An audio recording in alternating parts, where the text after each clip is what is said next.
sunny and 82. Hattiesburg, mostly sunny and 80.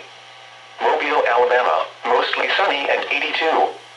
Gulfport, sunny and 81. New Orleans, Louisiana, mostly sunny and 85.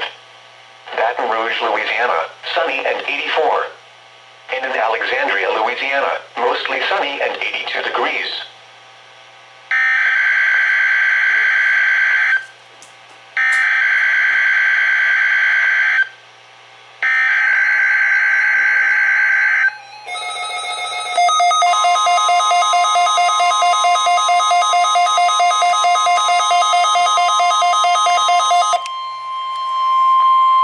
This is the National Weather Service in Jackson, Mississippi.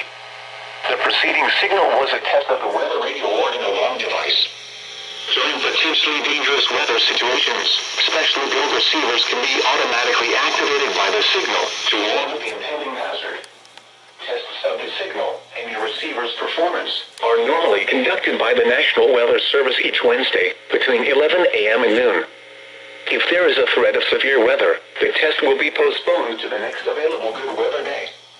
Reception of this broadcast, and especially the warning alarm tone, will vary at any given location. This variability, normally more noticeable at greater distances from the transmitter, can occur even though you are using a good quality receiver in good working order. This concludes the weekly test of the NOAA Weather Radio Warning Alarm device.